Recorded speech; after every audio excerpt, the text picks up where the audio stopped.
नमस्कार दोस्तों, मैं राजेश वर्मा बहुत बहुत स्वागत करता हूं आपका अपने चैनल सोशल अवेयरनेस में। दोस्तों, एक तरफ जहां कोरोना वायरस के कहर से पूरा विश्व जूझ रहा है, वहीं आज विश्व पर्यावरण दिवस भी है। दोस्तों, आज हमारे साथ बेहद खास मेहमान मौजूद हैं। आज हमारे साथ हैं एक ऐसे मेहमान जो पर्यावरण को बहुत नज़दीक से जानते हैं। वो पर्यावरण की बातें करते हैं, पर्यावरण के बारे में लोगों को बताते हैं कि पर्यावरण को कैसे सुधारा जा सकता है। तो दोस्तों, आज हमारे साथ हैं अंबा पीजी कॉलेज के बॉटनी के HOD doctor Shri R S. Chauhan ji. Sir, बहुत बहुत स्वागत है आपका हमारे चैनल सोशल अवेयरनेस में। धन्यवाद। सर, आप बॉटनी के प्रोफेसर हैं। आप बच्चों को पर्यावरण के बारे में पढ़ाते हैं, पर्यावरण के बारे में बताते हैं। मतलब आपने प्रकृति को बहुत नज़दीक से देखा है। सर, तो जब आप बच्चों को पढ़ाते हैं तो किस तरीके से पढ़ाते हैं और किस तरीके से पर्यावरण के बारे में बताते हैं, और वर्तमान स्थिति में बच्चों का क्या नज़रिया है पर्यावरण को लेकर? देखिए, पर्यावरण शब्द है, ये दो शब्दों से मिलकर के बना है। पर और आवरण। पर का अर्थ होता है चारों तरफ, आवरण माने घेरा। हमारे चारों तरफ जो घेरा है, जिसमें सभी जीव शामिल हैं, चाहे वो वनस्पतियाँ हों, चाहे सूक्ष्म जीव हों, चाहे जंतु हों, ये सब इसका अंग है। और जो अजीवित घटक हैं इसके, जैसे पृथ्वी है, धरातल है, ये वायुमंडल है, और भी इसके ऊपर की चीज़ें भी ग्रह वगैरह हैं, इनका भी प्रभाव पड़ता है। तो ये सब पर्यावरण के अंतर्गत शामिल हैं। पर्यावरण एक सापेक्षिक शब्द है। किसका पर्यावरण? अगर मनुष्य को बीच में रख के पर्यावरण को देखते हैं तो मानव पर्यावरण कहेंगे इसको, और सभी जीवों को ध्यान में रख करके करते हैं तो प्राकृतिक पर्यावरण कहेंगे, और अगर हम भौतिक परिप्रेक्ष्य में देखते हैं तो इसको भौतिक पर्यावरण कहेंगे। अगर हम मानव संस्कृति की तरफ देखते हैं तो सांस्कृतिक पर्यावरण कहलाता है ये। तो इस तरह से पर्यावरण के कई रूप हैं। आज हम जिसकी चर्चा मुख्य रूप से करते हैं वो है हमारा भौतिक पर्यावरण। इस भौतिक पर्यावरण में सारे जीव शामिल हैं, और सारी प्रकृति की जो निर्जीव वस्तुएं हैं, यानी वैज्ञानिक दृष्टि से कहें तो जैविक और अजैविक घटक, ये दोनों मिलकर के पर्यावरण को बनाते हैं। किसी स्थान विशेष के पर्यावरण को हम पारिस्थितिक तंत्र कह देते हैं, और इसका अध्ययन है वो पर्यावरण विज्ञान के अंतर्गत है। इकोलॉजी भी, पारिस्थितिकी भी इसको कहते हैं। तो इस तरह से हम अपने विद्यार्थियों को बताते हैं कि प्रकृति में कोई भी चीज़ है जो प्रकृति ने बनाई है, एक उद्देश्य से बनाई है, उसका रहना आवश्यक है। अगर हम प्रकृति के किसी भी अंग को छेड़ते हैं तो सारी प्रकृति में एक तरह का तनाव पैदा होता है और असंतुलन की स्थिति आ सकती है। इसको एक वैज्ञानिक ने मकड़ी के जाल की तरह से कहा कि अगर मकड़ी के जाल के एक तंतु को हम हिलाते हैं तो सारा जाल हिलता है। तो इसी तरह से इसमें कोई भी अवयव ऐसा नहीं है, देखने में भले ही वो हमको अच्छा नहीं लगे, लेकिन उसकी निश्चित भूमिका है। एक उदाहरण बताता हूँ। एक देश ने छिपकलियों को समाप्त कर दिया। जी सर। वहाँ इतने कीड़े हो गए कि लोग भोजन करने में परेशानी आने लगी, उनके भोजन में कीड़े गिरने लगे, तो उन्हें बाहर से छिपकलियाँ मंगानी पड़ी, और इस तरह से वो तंत्र स्थापित हुआ। इसी तरह से लोगों ने मेंढकों का भारी मात्रा में विनाश किया, और परिणाम वही आया कि फसल को कीड़ों ने समाप्त कर दिया। तो प्रकृति का प्रत्येक घटक हमारे लिए आवश्यक है, चाहे वो पेड़ हों, चाहे वो जंतु हों, चाहे कैसे भी जंतु हों, चाहे उनका महत्व हम जानते हों अथवा नहीं जानते हों, लेकिन उनकी एक निश्चित भूमिका है इसमें। तो हम किसी भी पर्यावरण के अंग को क्षति पहुंचाते हैं तो हमारा पूरा पर्यावरण नष्ट होता है इससे।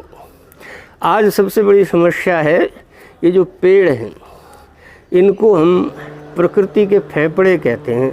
जिस तरह से हमारे शरीर में फेफड़े हैं तो वो ऑक्सीजन की सप्लाई पूरे शरीर को करते हैं, इसी तरह से पूरे वायुमंडल में ऑक्सीजन की सप्लाई इन पौधों के माध्यम से होती है। और प्रत्यक्ष अप्रत्यक्ष रूप से सारे जीव इन्हीं पौधों पर आश्रित हैं, क्योंकि ये जो भोजन बनाते हैं उसी भोजन से सभी जीवों का कार्य चलता है, और इन्हीं की सबसे ज़्यादा कटाई हो रही है।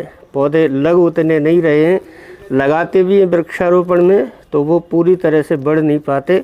तो इस तरह से आज हमें कई काम करना है और इसी के उद्देश्य से कि पर्यावरण में जो प्रदूषण है, ये प्रदूषण एक चिंता का विषय है। स्टॉकहोम में 1972 में 119 देश एकत्रित हुए, जिनमें हमारी तत्कालीन प्रधानमंत्री श्रीमती इंदिरा गांधी भी थीं, और उन्होंने संयुक्त रूप से एक हस्ताक्षर किए कि हम जो है अपने पर्यावरण का संरक्षण करेंगे।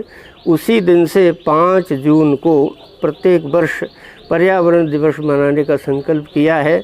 तो पर्यावरण प्रदूषण नहीं हो, वृक्ष ज़्यादा से ज़्यादा लगें और किसी जीव को कोई नुकसान नहीं हो, ये हमें आज के समय करना है, लोगों को चेताना है। अच्छा सर, एक और चीज़ सर, जब आप बच्चों को पर्यावरण के बारे में पढ़ाते हैं, बताते हैं, तो वो क्या रुचि लेते हैं, या फिर अभी वर्तमान स्थिति देखी जाए तो जो युवा पीढ़ी है उनका क्या नज़रिया है पर्यावरण को लेकर? हाँ, वर्तमान में देखा जाए तो शासन की तरफ से सब तरफ से ये प्रयास किया जा रहा है कि पर्यावरण के प्रति चेतना हो। छोटी कक्षाओं में भी पर्यावरण के पाठ शामिल हैं। महाविद्यालय में जो बैचलर डिग्री है यूजी की, उसमें जो सेकेंड ईयर है उसमें पर्यावरण आधार पाठ्यक्रम के अंतर्गत शामिल है। लेकिन दुर्भाग्य यही है कि हमारे बच्चे हैं, हमारे क्या पूरे विश्वविद्यालयों के बच्चे हैं, आधार पाठ्यक्रम को बहुत कम पढ़ते हैं, उसके बारे में बहुत कम जानते हैं। अपने महाविद्यालय में तो फिर भी अच्छा है, क्योंकि यहाँ सभी बच्चे ज़्यादातर आते हैं कक्षा में और पर्यावरण के बारे में जानते हैं। पर्यावरण में एक नया कंसेप्ट भी जोड़ा गया, पर्यावरण शिक्षा। जी सर। कि किस तरह से हम अपने पर्यावरण को जानें। सबसे पहले जानना ज़रूरी है, जानने में जिज्ञासा रहती है। अगर हम जानने की इच्छा ही नहीं करेंगे तो फिर कुछ भी बना रहे कुछ नहीं होगा। उसके बाद में फिर उन्हें पर्यावरण संबंधी समस्याओं से अवगत कराया जाता है कि आज हमारे विश्व में कई ऐसी समस्याएं हैं, हमारे देश में भी हैं, कि उद्योगीकरण ज़्यादा होने के कारण जो सल्फ़र डाइऑक्साइड और ऐसी गैसें निकल रही, उनसे अम्लीय वर्षा होती, वर्षा के जल में अम्लीयता है, हमारे ज़मीन के अंदर के पानी में भी अम्लीयता आ गई है इसी वजह से। तो ये पर्यावरण जो प्रदूषण हो रहा है, इसका प्रभाव कई तरह से पड़ रहा है। कार्बन डाइऑक्साइड की मात्रा बढ़ने से हमारे वायुमंडल का ताप बढ़ रहा है, जिसे ग्लोबल वार्मिंग या ग्रीन हाउस इफेक्ट के नाम से जानते हैं। इसी तरह से हमारे जो ग्लेशियर हैं, बर्फ़ के चट्टानें जहाँ से ये गंगा यमुना ऐसी नदियाँ निकलती हैं, इनका पानी पिघलने से ही ये नदी बनती हैं। वे ग्लेशियर कोसों दूर खिसक गए हैं। मैंने कहने का तात्पर्य ये है कि अगर यही दर रही तो एक दिन हो सकता है कि ग्लेशियर समाप्त हो जाएं, तो गंगा यमुना जैसी नदियाँ भी अस्तित्व खो देंगी। तो इस तरह की समस्याएं हैं। और भी ये लैंडस्लाइड की, भूस्खलन की समस्या है, पहाड़ गिरते जा रहे हैं, ज़मीन खिसकती जा रही है, बाढ़ें आ रही हैं, अभी हम देख रहे हैं वर्तमान में। तो ये सारी समस्याएं पर्यावरण की वजह से ही हैं। और सबसे बड़ी चिंता ये है कि यह क्लाइमेट चेंज हो रहा है। आज हम देख रहे हैं कि हमारे यहाँ वर्षा का जो सीज़न है जुलाई अगस्त का महीना है, लेकिन वर्तमान हम देख रहे हैं कि ये जो है पहले ही आ गई, जून में ही वर्षा ऋतु आ गई। यहाँ लगभग रोज़ पानी बरस रहा है, अम्बा में भी बरस रहा है, आसपास सब जगह बरस रहा है। तो ये क्लाइमेट शिफ्ट हो रहा है, एक जगह का दूसरी जगह पहुँच रहा है और वातावरण में अनियमित सी आती जा रही है कि सर्दियाँ लेट होती जा रही हैं, गर्मी बढ़ती जा रही है, वर्षा का कोई निश्चित समय नहीं रहा, कभी भी वर्षा हो जाती है। जैसे पिछली बार साल को देखें तो लगभग हर महीने में पानी वर्षा है, तो हर महीने में बरसात जैसा किसी न किसी दिन माहौल रहा है। तो ये परिवर्तनों के प्रति हम उन्हें चेताते हैं, बताते हैं कि अगर यही स्थिति रही तो एक दिन ऐसा है कि मानव का अस्तित्व भी संकट में पड़ जाएगा। अच्छा सर, हमारे देश की तो शुरू से ही परंपरा रही है कि हमारे जो ऋषि मुनि हुआ करते थे वो पेड़ पौधों को भी देवताओं का स्वरूप मानते थे, देवताओं की उपाधि उनको दी जाती थी। लेकिन आज स्थिति ये है कि आज मकान बनाने के लिए, अपने घर बनाने के लिए पेड़ पौधों को काटा जा रहा है सर, तो ये सर बड़ा चिंता का विषय है। हाँ, ये घर वाली समस्या तो कम है। अब जो पेड़ों का जो उपयोग है कागज़ बनाने में है और कई दूसरी चीज़ों में है, उसके लिए काटे जा रहे हैं। अभी टीवी पे कल मैंने पढ़ा, मेनका गांधी बता रही थी केरल की स्थिति कि यहाँ जो लॉकडाउन का जो समस्या चल रही है, तो इसमें क्या है कि जो संरक्षित एरिया था, जो चोर हैं, ये जो मतलब पोचर्स कहते हैं इनको, ये घूमते हैं रात में और उन्होंने 100 पेड़ एक जगह से बड़े बड़े पेड़ काट दिए। तो काट करके चोरी से ले गए वो, उनको कोई देखने वाला नहीं। वन विभाग भी निष्क्रिय सा हो गया है। अभी देखें केरल में ही हथनी एक मारी गई, उसके बारे में तो वहाँ बताया कि ये हाथियों को पकड़ पकड़ के और मंदिरों में बंधक बना रहे हैं, उनसे आमदनी कमाने का जरिया बना रहे हैं उन्हें। तो इस तरह की घटनाएं हमारे पहले वैदिक काल में नहीं थीं। वैदिक काल में हर जीव को हम देवता मानते थे।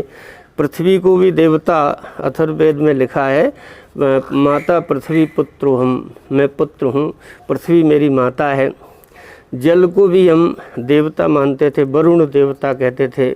अग्नि को तो ईश्वर के समान मानते हैं, अग्नि देवता। वेदों में इनके सूक्त हैं, अग्नि सूक्त ऋग्वेद में करीब 200 से ऊपर सूक्त हैं जिसमें अग्नि की प्रशंसा है और ईश्वर के समान माना गया है। वनों को भी इसी तरह से हमारे यहाँ देव माना गया है। और हकीकत में ये है कि वास्तव में देव का मतलब है जो दें, और पौधे जितना देते हैं, वन जितना देते हैं, उतना कोई नहीं दे सकता। इसलिए इनको उत्पादक भी कहते हैं पौधों को, क्योंकि ये सब चीज़ पैदा करते हैं, अपने आप पैदा करते हैं। और सबसे बड़ी बात यह है कि जो हमारी गंदी हवा है, इसको जो है लेते हैं, इसे भोजन बनाते हैं और स्वच्छ हवा ऑक्सीजन में परिवर्तित करते हैं। तो इस तरह से हमारे ऋषि मुनियों ने ये परंपरा रखी थी कि कोई भी पेड़ से लकड़ी काटेगा नहीं। जो लकड़ी सूख गई हैं, उनको नीचे गिरी हैं तो नीचे से इकट्ठी करें, ऊपर लगी है तो ऊपर से तोड़ें। लेकिन हरा पेड़ काटना बहुत बड़ा पाप माना जाता था हमारे शास्त्रों में, सभी शास्त्रों में। तो ये संस्कृति थोड़ा जो विशेष रूप से गला काट प्रतियोगिता, औद्योगिकरण है, लोगों का लिविंग ऑफ स्टैंडर्ड है, उसकी वजह से लोग जो है रात में या कैसे भी चोरी से हरे पेड़ों को काटते हैं। तो ये अब जो है पेड़ों के प्रति, हालांकि औपचारिक रूप से हम अभी भी वट की पूजा करते हैं, आंवले की पूजा करते हैं, तुलसी की पूजा करते हैं, लेकिन फिर भी ये है कि हमारे मन में वो भाव, वो श्रद्धा नहीं है जो पहले थी। इसे हमें फिर से स्थापित करना है, इसकी बड़ी आवश्यकता है समय। और हम लोग यही विशेष रूप से चेतना देते हैं, बच्चों को यही समझाते हैं कि अगर ये पेड़ हैं तो ही हमें, पेड़ नहीं होंगे तो हम भी नहीं होंगे, कोई जीव नहीं होगा। सर हम पहले देखते थे कि हमारे आंगन में, घरों के आंगन में तुलसी का पौधा हर घर में लगभग पाया जाता था और उसके ऊपर जल चढ़ाया जाता था और तुलसी की परिक्रमा की जाती थी। लेकिन आज ऐसा नहीं है, लगभग ये समझ लीजिए कि आज हर घर से तुलसी समाप्त होती जा रही है। तो सर तुलसी का क्या महत्व है और क्या और किस तरह इन आज की युवा पीढ़ी को तुलसी के बारे में, मतलब इनको घर में स्थापित करना बहुत जरूरी है? थोड़ा सा वैसे मैं बताऊं कि लोगों में जागृति तो है तुलसी के प्रति।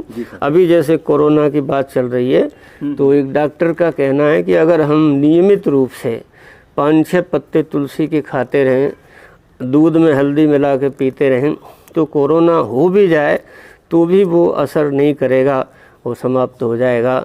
तो तुलसी औषधि पौधा आदि काल से, अभी से नहीं, बहुत पुराने समय से औषधि पौधा है। मुझे रामायण का एक प्रसंग याद आता है। चित्रकूट पे राम जब रहते हैं तो उन्होंने तुलसी का वृक्षारोपण किया, अपने आश्रम के चारों तरफ तुलसी लगाई। और यहाँ भी बहुत से जो समझदार लोग हैं वो अपने घरों में तुलसी लगाते हैं, क्योंकि तुलसी से जो निकलने वाली सुगंध युक्त वो है, वो कई रोगाणुओं को नष्ट करती है। तुलसी का रस पी लें तो ऐसा बताते हैं कि जो आइसोनेक्स है, टीबी की दवा है, 2 चम्मच अगर इसका तुलसी का रस लें तो वो आइसोनेक्स दवा के बराबर प्रभावी होता है। माने इस तुलसी के द्वारा हम टीबी जैसे रोगों को, कैंसर जैसे रोगों में भी ये फ़ायदा करती है। तो बहुत ही अच्छा औषधि पौधा है। हालांकि प्रत्येक घर में नहीं है, लेकिन जो समझदार लोग हैं उनके घर में अब एक नहीं तो तुलसी के बहुत सारे पेड़ हैं, वो उसका उपयोग भी करते हैं। और जो नहीं लगाएं तो अब एक और सुविधा है कि तुलसी का सत आता है, उसका भी प्रयोग कर सकते हैं। तो जो सत बनाने वाले हैं वो पूरी खेती करते हैं, तुलसी की खेती भी हो रही है, कई जगह तुलसी की खेती है। अच्छा सर, मैंने एक अभी खबर पढ़ी थी, कुछ टाइम हो गया सर, उसमें था कि एक जो मलेशिया का एक कॉलेज था, उसके कुलपति ने यह घोषणा की कि अगर जिस किसी स्टूडेंट को डिग्री चाहिए तो उसे 5 से 10 पेड़ लगाना अनिवार्य है। तो सर यह पहल क्या भारत में भी होनी चाहिए? भारत में अवश्य होनी चाहिए इसकी पहल। और भारत में ऐसी पहल हालांकि इसे डिग्री से जोड़ करके तो नहीं की है, लेकिन हमारे यहाँ इको क्लब्स कॉलेजों में थे पहले, जब मैं खुद पढ़ता था। तो हमारे लिए, जैसे मैंने बीएड किया उज्जैन से, तो वहाँ हर विद्यार्थी ने एक पौधा लगाया और उस पौधे को जब तक रहे तब तक रोज़ उसको देखना, पानी देना, ऐसी संस्कृति का विकास हुआ। लेकिन बात वहीं पे आके ख़त्म हो जाती है कि यहाँ कालांतर में चीज़ें औपचारिकता बन के रह जाती हैं, इसलिए थोड़ा सा अंतर आ रहा है। नहीं, आज भी इको क्लब्स हैं, अच्छा काम कर रहे हैं, कई लोग पौधे लगा रहे हैं। हमारे एक बुजुर्ग हैं, उन्होंने पूरे पहाड़ी ज़मीन को अकेले ने, बूढ़े आदमी ने समतल करके और उस पर पूरा वन उगा दिया है। अपना जो राजस्थान का एक पहाड़ है, ये जो ब्रह्मा कुमारी वाले हैं, पूरा पेड़ों से आच्छादित कर दिया उन्होंने उसको। तमाम तरह के पौधे, उसमें फलदार भी पौधे हैं, बिना फल वाले भी, सब तरह के हैं।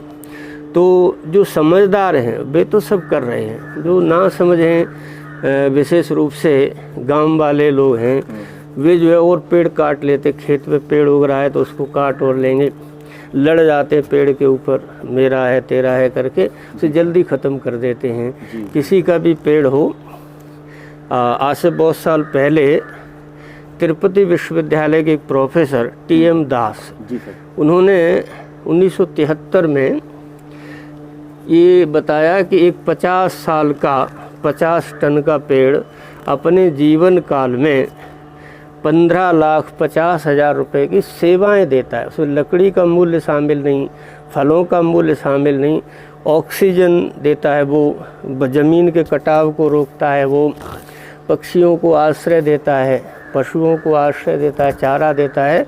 इस सब का मूल्य 1973 में वो था 15,50,000। उस समय सोने का भाव 225 रुपये तोला था, आज सोने का भाव 40,000 है। अगर उस मानदंड से देखें तो ये करोड़ में आती कीमत। तो एक पेड़ की अपने जीवन काल की सेवाएं जो 50 टन का है करीब, उसकी इतनी बड़ी करोड़ों रुपए की सेवा है। बिल्कुल सर, विचार करने वाली बात है। सर, अगर मैं आपके नज़रिए से देखूं तो हमारे पूर्वजों ने तो हमें वन दिए, लेकिन हम अपनी आने वाली पीढ़ी को क्या देके जाएंगे सर? अगर अपन यही स्थिति रही तो आज से कुछ समय पहले पेपर में प्रकाशित हुआ, पत्रिका में भी आया कि हमारे मध्य प्रदेश के 13 जिले मरुस्थल हो जाएंगे। 13 जिले मरुस्थल हो जाएंगे। तो हम मरुस्थल देखे जाएंगे, उनको रेत का मैदान देखे जाएंगे अगली पीढ़ी को, अगर चेतन। ऐसा नहीं है कि ऐसा हो जाए, अभी भी वक्त है। एक समय ऐसा था, आज से 400-500 साल पहले हमारे चंबल में घना बीहड़ था। आज तो वहाँ झाड़ियाँ कांटे वाली दिखती हैं। यहाँ बताते हैं, क्योंकि यहाँ जो जिन्होंने शोध किया है वो बताते हैं कि इनमें वो परागकण मिले हैं जो अच्छे वृक्षों के होते हैं। तो यहाँ भी अपन देख रहे हैं कि वो वन समाप्त हो गया चंबल में। अब सभी जगह वन दिखाई दे, बीहड़ दिखाई दे रहे हैं, कांटे वाली झाड़ियाँ दिखाई दे रही हैं। अच्छा सर, हम सभी जानते हैं कि विकास होना चाहिए, लेकिन उस विकास का जो पैमाना हो वो विनाश ना हो सर। तो इस संतुलन को कैसे स्थापित किया जाए? ये तो आजकल सिलेबस में आ गया है, संधारणीय विकास कहते हैं कि हम विकास ऐसा करें कि विनाश नहीं हो उससे। अर्थात जैसे हमने पेड़ काटने हैं तो हम एक जगह पे 1000 पेड़ हैं तो उसमें से 10 पेड़ निकालें, 10 लगा दें। तो इस तरह से हमारा क्या है, काम भी चलता रहेगा और वो भी इसी तरह से सभी चीज़ में, हर एक में, जैसे इंडस्ट्री है, तो उसमें प्रदूषण होता है, उस प्रदूषण को रोकने के मानदंड नियत किए जाएं, तो जिससे पर्यावरण प्रदूषण से भी बच सकते हैं।